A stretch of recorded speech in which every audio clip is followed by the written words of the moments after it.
Flight number? Första. We made it! Yeah!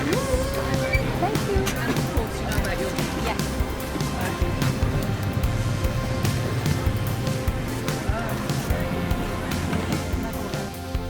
He is arguably the most famous person in history. Over 2 billion people claim to follow him. That's 1/3 of the world's population. He's represented in art and literature more than any other figure. Time magazine called him the most influential person who has ever lived. But who is Jesus?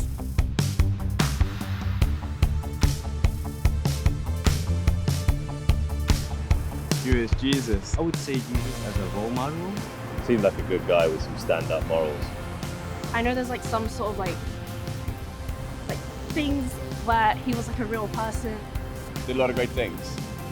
Whether he's the son of God, I'm not sure. It's my friend, yeah. To me, Jesus has always, I guess, just been quite fictional. Someone, in my own opinion, that was maybe conjured.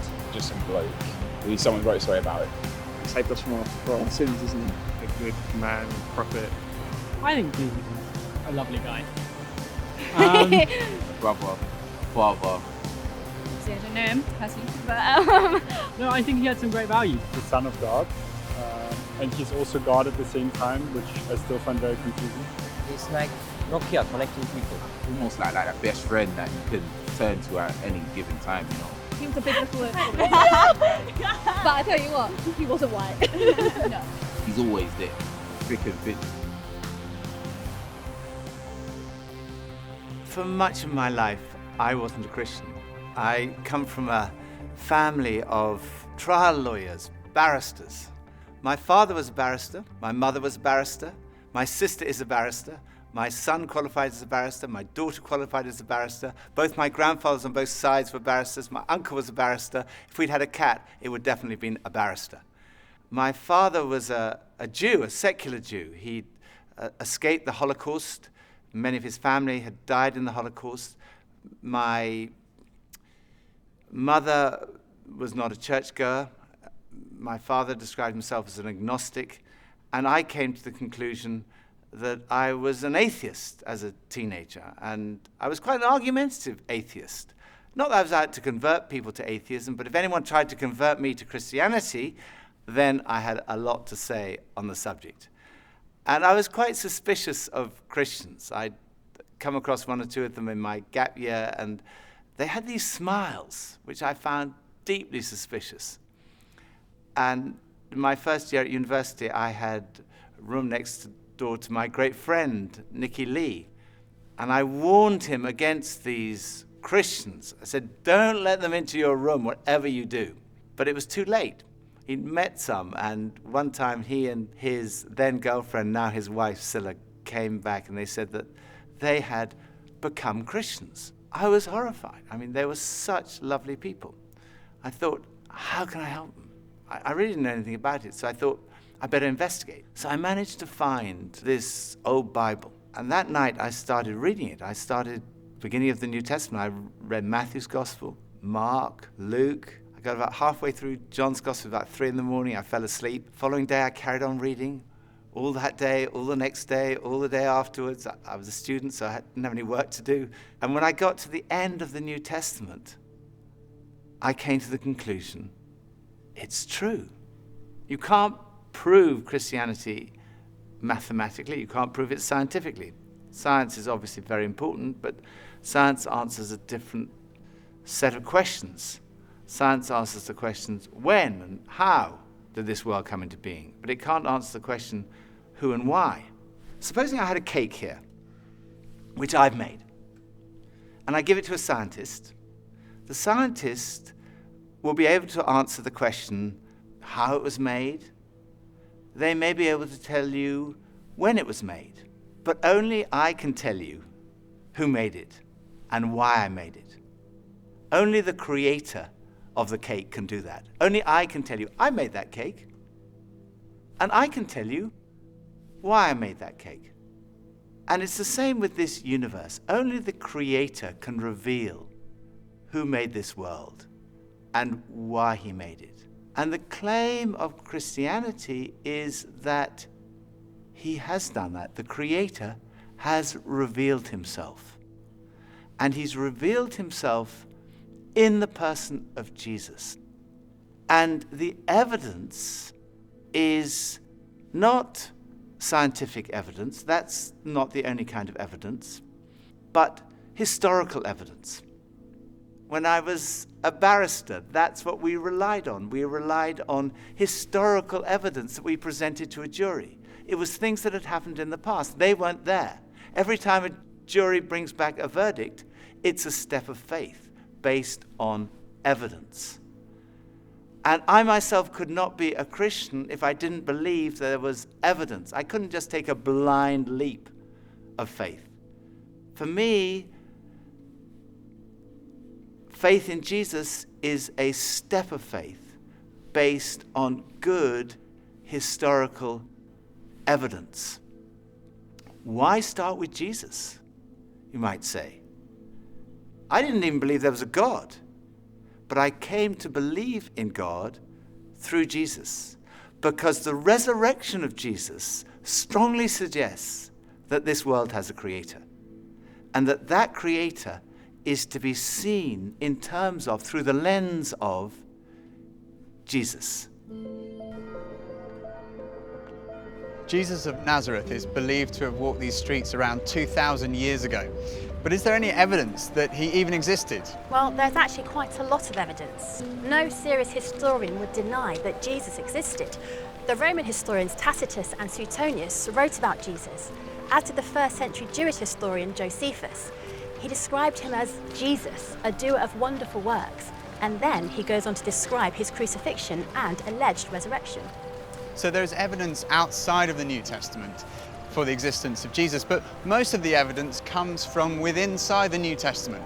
And sometimes people say, well, the New Testament was written such a long time ago. How do we know what was written down hasn't been changed over the years? Well, the answer is that we do know because of a science called textual criticism. Textual criticism examines the number of copies of early texts that we have available to us today, and it looks at the time gap between the original document and the earliest copy that we have. And basically, the more manuscripts we have and the earlier they are, the less doubt there's going to be about the original. So let's compare the Bible to other texts in ancient history, ones that are widely used in schools and universities. Let's look at the Greek historians Herodotus and Thucydides. They both wrote in the 5th century BC. But the earliest copy of their writings that we have dates from AD 900, and that makes a 1300-year time lapse. And even then, we only have 8 copies of these manuscripts in the first place. Or look at the Roman historian Tacitus. There's a 1,000-year gap between his book being written and our first manuscript, and we only have 20 copies.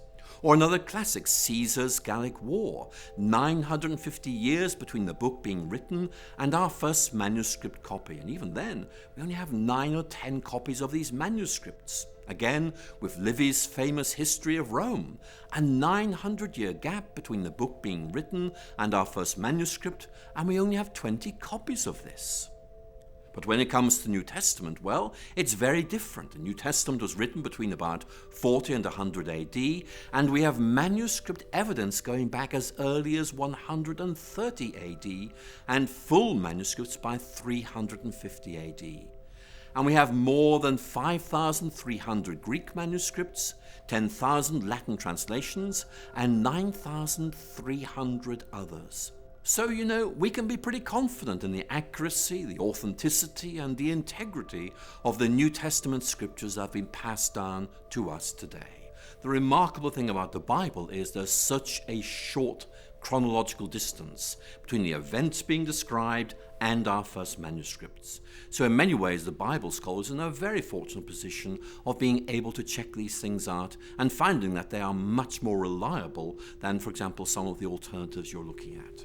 And as a scholar, I am more than happy to say I trust this, I take it very, very seriously, I rely on it.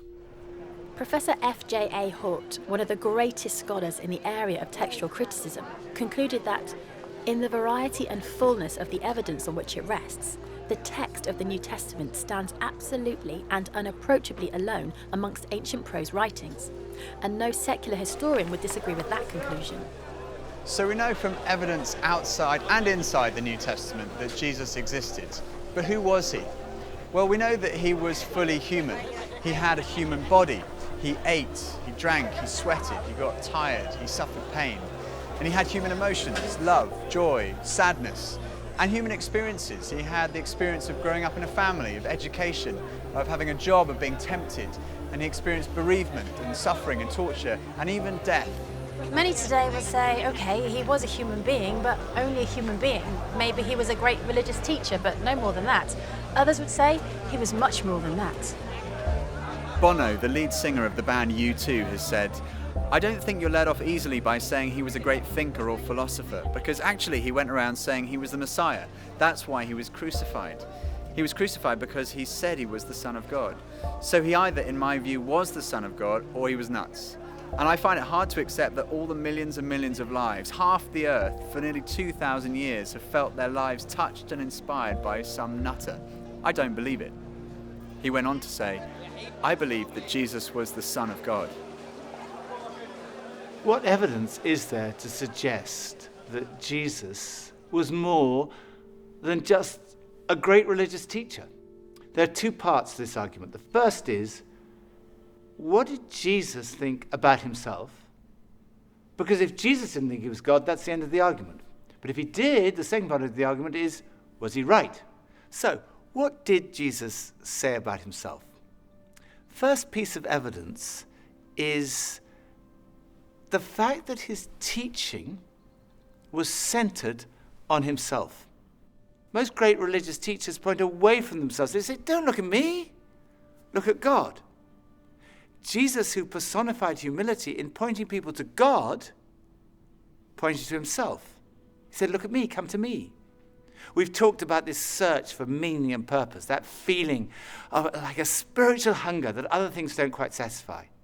Jesus said, I am the bread of life. I'm the one who can satisfy that spiritual hunger. Addiction is a major problem in our society. Jesus said, if the Son, in other words, if he himself sets you free, you will be free indeed. Then there's all the stuff we carry around, worry, anxiety, guilt, fear. Jesus said, come to me, all you who are weary and burdened, and I will give you rest. He said, if you receive me, you receive God. If you welcome me, you welcome God. If you've seen me, you've seen God.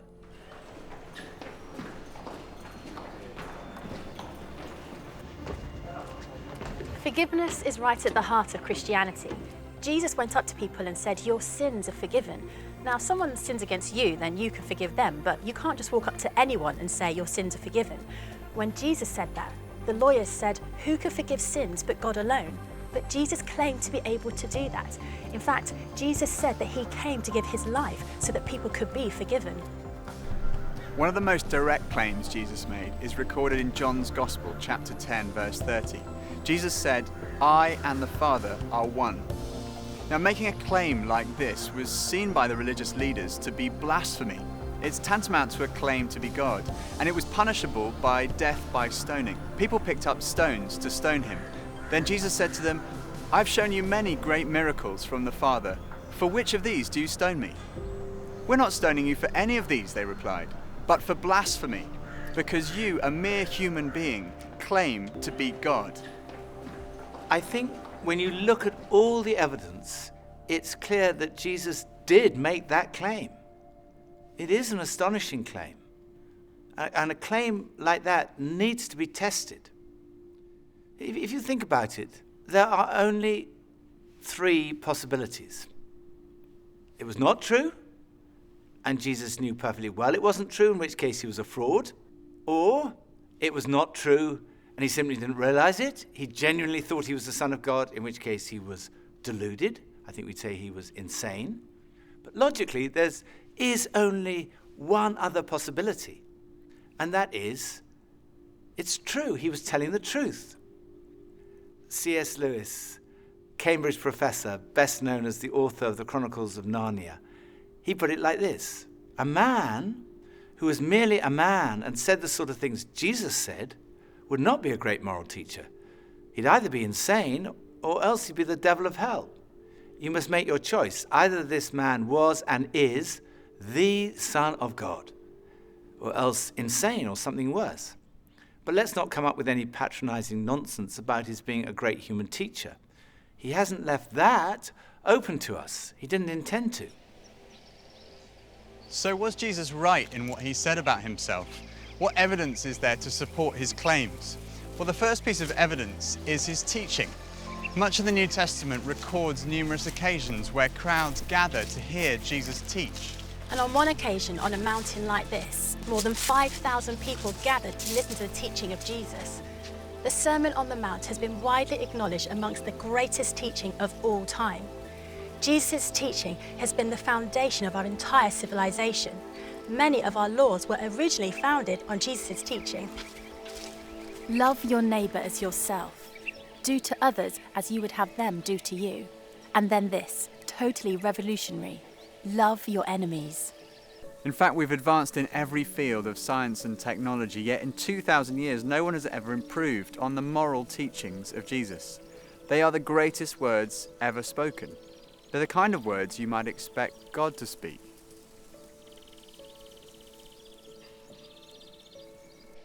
Another thing that marked Jesus' life was his love for the marginalised, feeding the hungry, healing the sick. His character has impressed millions who wouldn't call themselves Christians. Time magazine called him the most persistent symbol of purity, selflessness and love in the history of Western humanity. He was a person in whom even his enemies could find no fault, and whose friends said that he was without sin. It's been said that our character is truly tested when we're under pressure or in pain. And when Jesus was being tortured, he said, "Father, forgive them, for they do not know what they're doing." Another piece of evidence is his fulfillment of Old Testament prophecy. No one else in history has had a whole collection of books written about them before they were born. Jesus fulfilled over 300 Old Testament prophecies, 29 of them in a single day. Of course, it could be suggested he was a kind of clever con man who set out deliberately to deceive people. He read all these prophecies and he thought, right, I'm going to go through and I'm going to fulfill them all in my life. The difficulty with that theory is that, first of all, the sheer number of them. And then the fact that, humanly speaking, he had no control over many of these things. There were prophecies about the exact manner of his death, about the place of his burial, even about the place of his birth. Clever con man would be going around and saying, oh my goodness, I'm supposed to be born in Bethlehem. It's too late. Then the final piece of evidence, his conquest of death. The physical resurrection of Jesus is the cornerstone of Christianity. And this is relevant to every single one of us because we're all going to die. It's the ultimate statistic. 1 in 1 die. You go to a funeral. The coffin is lowered into the ground. It looks absolutely final. And it is. Unless Jesus died and was buried and then was raised to life. In which case, death has been conquered. But is this just wishful thinking?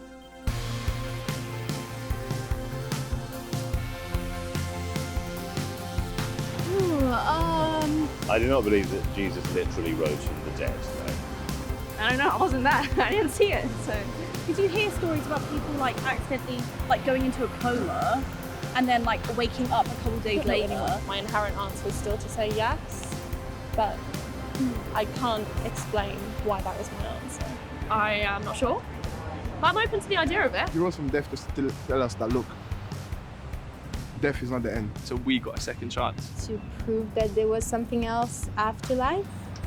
I think he had unfinished business. Well, it could be used as a metaphor, right? Could have been a drug trip. I think it was to show that he actually was the Son of God. I don't know. I'm not too sure. I don't think he did actually. Well, yes. Well, Jesus is God, right? Jesus is God. Yeah. God is love, and we still have love. Yep. So he's clearly still here. There are 4 pieces of evidence for the resurrection. The first is his absence from the tomb. No one has ever satisfactorily explained how Jesus' body was absent from the tomb that first Easter day. People have come up with all kinds of explanations. For example, maybe the authorities stole the body. Well, in that case, why didn't they produce it when people started saying that he'd risen from the dead? Or perhaps the robbers stole the body. But when the disciples heard that Jesus had been seen, they ran to the tomb, and they found that the tomb was not empty. Inside the tomb were the grave clothes that Jesus had been wrapped in. The only valuable thing that a robber might have taken was still there. The grave clothes had collapsed like a caterpillar's cocoon when a butterfly has emerged. And the piece that had been around Jesus' head had been folded up and put in a different place. And when they saw that, they believed. The second was his presence with the disciples. Jesus was seen on more than 11 occasions, on one occasion by a group of around 500 people. People say, well, it could have been a hallucination. Well, hallucination does happen among highly strung, very nervous or highly imaginative people, or people who are sick or on drugs. But the disciples don't fit any of those categories. They were cynics like Thomas. There were tough fishermen, there were tax collectors, and tax collectors do not hallucinate. The third piece of evidence is the transformation that we see in the disciples. Here was a group of people who were disillusioned, despairing that their leader had died, and then suddenly they were transformed. They started saying, we've seen Jesus, he's really alive. And they went around telling everybody. Later on, practically all of them were killed, crucified, tortured, beheaded because of what they believed. And if they were deceiving people, all they had to do was say, no, it's not actually true. But they never said that because they knew it was true. It had totally transformed their lives. And as a result, this extraordinary movement swept around the whole known world. And it's a movement without precedent in the history of humanity. And fourth, it's still happening today. There are now over 2.3 billion Christians around the world, of every ethnicity, continent, nationality, economic, social and intellectual background. They all speak of this encounter with the risen Jesus Christ.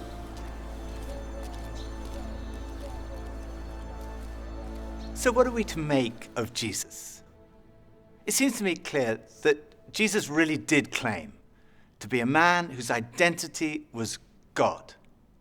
And when we look at the evidence of his teaching, his life, his character, his fulfillment of prophecy, his resurrection, to say he was insane or a fraud seems to me absurd, illogical, actually unbelievable. On the other hand, it provides the strongest possible supporting evidence that what Jesus said about himself was true. And when I looked at the evidence, when I read the New Testament, I came to the conclusion it is true. I didn't want to become a Christian because I thought if I became a Christian, life would be totally miserable from that moment onwards. So I tried to put it off. I thought I'll put off becoming a Christian to my deathbed. And then I realized that would not be intellectually honest. So very reluctantly, I kind of said, okay, yes. And at that moment, I can still remember that moment so clearly. It dropped from here, from my head, being convinced it was true, to here in my heart, having an experience of a relationship with Jesus. And finding what, I guess looking back, unconsciously, I'd been searching for all my life. Something that provided ultimate meaning and purpose to my life. It was the very last place on earth that I expected to find it. But at that moment, I found that what Jesus said was true. Jesus said, I have come that you might have life and life in all its fullness. It really is true that God has revealed himself in Jesus. Jesus really is who he claimed to be. Jesus really did rise from the dead. There is hope beyond this life. There is hope for this life. Right now, in this life, in an encounter with Jesus, we find life and life in all its fullness.